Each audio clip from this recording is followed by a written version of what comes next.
On se retrouve aujourd'hui pour une nouvelle vidéo où on va parler transidentité ou transsexualisme. Donc, qu'est-ce que la transidentité? C'est le fait pour une personne de se sentir comme ayant une identité sexuelle opposée à son sexe physique de naissance, c'est-à-dire une femme physiquement se sent homme dans sa tête et du coup ne se plaît pas dans son corps de femme parce que pour elle c'est un homme et vice versa. Vaut mieux dire transgenre que transsexualisme ou que transidentité, car le transsexualisme c'est un pour les médecins, les psychiatres, les psychologues, c'est un trouble mental. Donc, jusqu'à preuve du contraire, nous ne sommes pas malades mentaux, donc on ne dit pas transsexualisme, mais transgenre. Donc un transgenre, c'est la situation d'un individu dont l'identité sexuelle est en conflit avec ses apparences et attributs sexuels. Voilà, c'est comme pour tout à l'heure pour la définition, c'est-à-dire qu'une personne, une femme se sent pas femme mais homme, sauf que physiquement c'est une femme et du coup ça bloque. Pour les personnes qui n'ont pas de problème sur leur identité sexuelle, donc qui n'ont pas de conflit entre les apparences et les attributs sexuels, ce sont des personnes cisgenres. Donc une personne qui se sent femme et qui est une femme, c'est une personne cisgenre. Pour s'accepter, on peut donc soit porter des vêtements du sexe auquel on s'identifie, commencer donc des traitements hormonaux. Donc pour une femme c'est la testostérone et pour un homme c'est la progestérone et l'œstrogène. Donc c'est chacun en fait, on prend en substitut ce qui appartient au sexe opposé. Donc la testostérone c'est pour les hommes et la progestérone et l'œstrogène c'est pour les femmes. Donc voilà. Donc une femme va prendre de la testostérone si elle veut devenir un homme et un homme va prendre de la progestérone et de l'œstrogène s'il veut devenir une femme. Donc il y a possibilité d'après de faire des opérations. Donc la mammectomie pour abattre les seins ou alors rajouter, ça c'est pour une femme qui veut devenir un homme, et rajouter de la poitrine pour un homme qui veut devenir une femme. Et après on peut aussi reconstruire un nouvel appareil génital. Donc la vaginoplastie pour un homme étant une femme, voulant devenir une femme, et la phalloplastie pour une femme devenant un homme. Avant 2010, c'est juste avant le changement radical n'est pas obligatoire. On peut être transgenre juste en fait en s'habillant du sexe, comme le sexe opposé, ou en se bandant les seins, ou juste en commençant la testostérone et en ablatant les seins et garder un sexe féminin. C'est tout à fait possible. Voilà.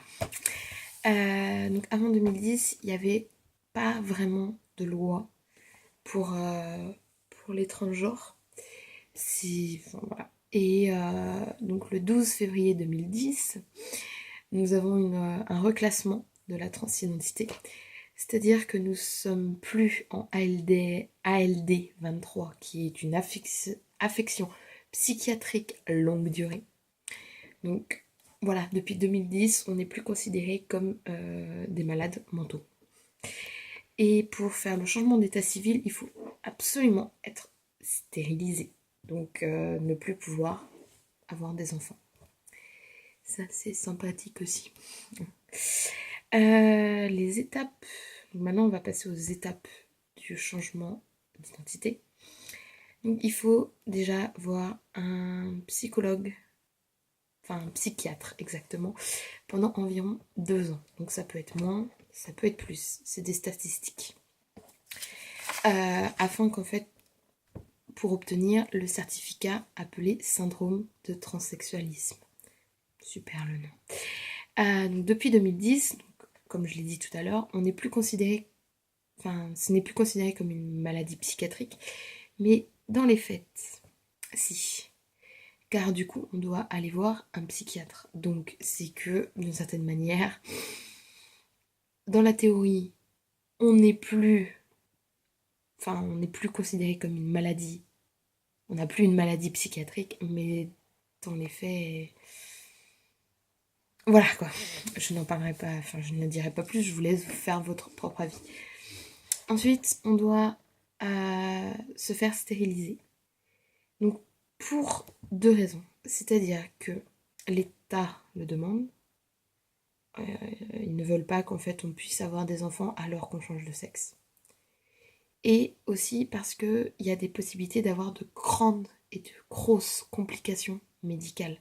Quand on aura, quand moi je vais parler pour mon exemple, quand je commencerai la testostérone, je peux avoir des grands soucis de santé parce que j'ai toujours mes ovaires qui sont en marche et je peux toujours avoir à porter un enfant. Donc en fait c'est médicalement aussi que c'est très très dangereux. Après on commence le traitement hormonal. Donc la testostérone, l'œstrogène ou la progestérone, comme tout à l'heure, ce que j'ai dit. Les opérations chirurgicales, donc l'ablation des seins ou les poses mammaires.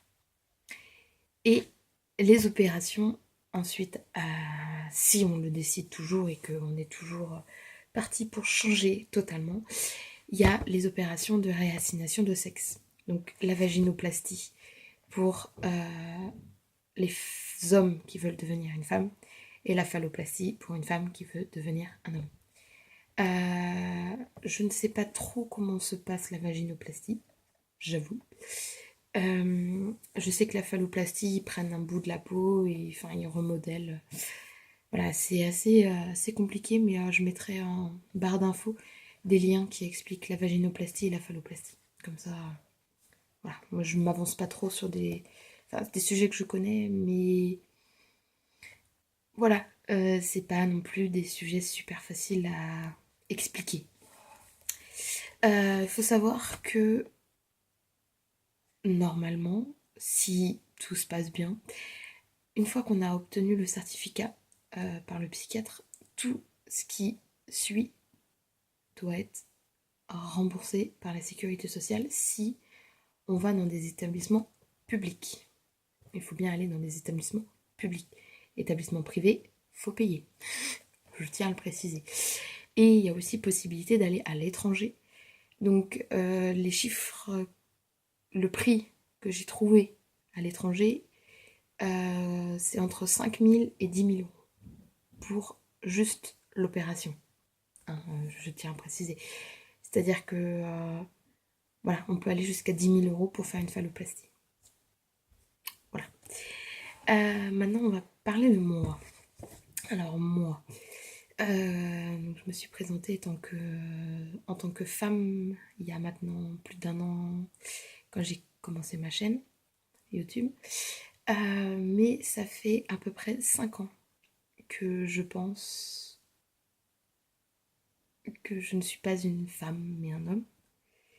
Donc je me suis pas mal cachée par rapport à mes parents, ma famille, mes amis, mes différentes copines. Et ça va faire 3 ans à peu près que je me bande la poitrine. Donc voilà, il n'y a pas de sein. Sauf que sur ma chaîne YouTube de souvenirs, je portais des tenues de fille et du coup j'avais j'étais pas bandée.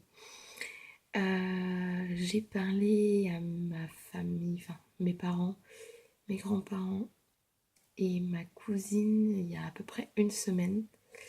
Mes amis, ça faisait un peu plus longtemps qu'ils étaient au courant. Quelques-uns de mes amis, ça faisait un peu plus longtemps qu'ils étaient au courant. Donc voilà, j'en ai parlé il y a 1 semaine. Mes parents ont plutôt bien accepté.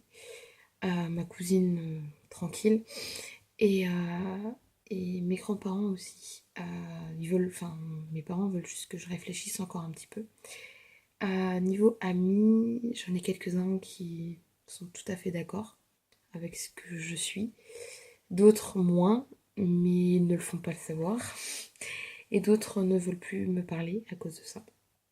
Donc il faut bien se dire que une fois qu'on commence ces démarches, moi j'ai eu un petit souci. Du coup, je disais, une fois qu'on commence les démarches, on risque de perdre des personnes qui nous sont chères, des personnes qui sont importantes pour nous, mais malheureusement, ça peut être souvent les parents, la famille. Moi, j'ai eu beaucoup de chance que mes parents acceptent, que ma famille en grande totalité accepte. Euh, mais, euh, mais voilà, il faut pas se laisser abattre si c'est vraiment votre choix, votre envie. Il faut, euh, il faut se battre. Donc après, oui, je sais que c'est pas facile, mais il faut s'entourer des gens qui acceptent. Voilà, moi j'ai des amis qui n'acceptent pas. J'ai décidé de ne plus leur parler parce que c'est quelque chose qui est important pour moi. Et s'ils peuvent pas l'accepter, bah, c'est qu'ils me soutiendront pas quand j'aurai commencé vraiment les démarches. Parce que pour le moment, j'ai pas encore commencé les démarches. Mais voilà, je m'entoure vraiment des personnes qui acceptent et qui sont prêts à me soutenir. J'ai une petite amie, maintenant ça va faire 4, bientôt 5 mois qu'on est ensemble, qui au début a eu du mal à accepter, parce que bon, je lui ai dit comme ça, but en blanc, il y a une semaine, même si je lui avais déjà parlé il y a 3 mois, quand on se mettait tout juste ensemble. Et du coup, voilà, maintenant elle accepte, elle comprend ma démarche, elle voudrait faire la même chose, donc voilà, on en rigole beaucoup. Parce que voilà, on a dit qu'on allait devenir homo et enfin voilà, c'est assez. On en a beaucoup rigolé, vu qu'on adore la chanson Par la maman de Fatal Bazooka et Yel, et donc il y a homo ou mo, et voilà, on en rigole beaucoup. Faut savoir en rigoler, faut savoir en parler énormément. Moi j'en ai parlé beaucoup autour de moi avec mes amis, ma famille. Voilà, j'en ai beaucoup, beaucoup, beaucoup discuté. Donc il faut pas se limiter à en discuter, à en rigoler. Et, et si besoin d'autres informations, regarder des vidéos sur YouTube, regarder, enfin voilà, comprendre comment ça fonctionne, tout ça. Sinon, je vais finir sur 3 stars ont, enfin, qui sont pas réellement ce qu'on pense, mais qui sont maintenant considérées comme des femmes, comme des hommes. René Richards, je pense que enfin si vous suivez le tennis, beaucoup la connaissent. Donc, René Richards, c'est une célèbre joueuse de tennis qui en fait, étant plus jeune, est née sous le nom d'un homme. Donc je n'ai plus le nom, mais à la base de chez Base, c'est un homme qui est devenu une femme et que tout le monde connaît sous le nom d'une femme. Donc voilà, il ne faut pas se dire que ça se voit.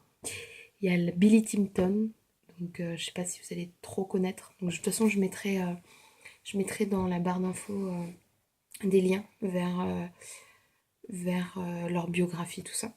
Et Dana International, qui est une chanteuse qui a gagné grâce à cette chanson-là. Et un film très très très connu, c'est Transamerica. Et il y a Boy Don't Cry, qui sont des très très beaux films. Et aussi Tomboy, qui sont 3 beaux films que je vous conseille de regarder. Donc voilà, c'est sur ces derniers mots que je vais vous laisser pour ma vidéo. Je fais un petit aparté en disant que je vais revenir. Après, je pense que ce sera moins de vidéos par jour. Ce sera, je pense, une par semaine, voire 2, si j'ai le temps. Parce que du coup, maintenant, je suis rentrée enfin en BTS en économie sociale et familiale. Je suis en seconde année. Donc la dernière fois que je vous ai parlé, je passais mon baccalauréat. Donc là, je l'ai eu. Et je suis en deuxième année de BTS ESF. Donc bah, ça prend beaucoup, beaucoup, beaucoup de mon temps. Donc voilà. Mais j'essaierai d'être là au moins une fois par semaine pour publier des vidéos sur des thèmes, voilà, toujours larges. Donc voilà, je vous laisse et puis ciao!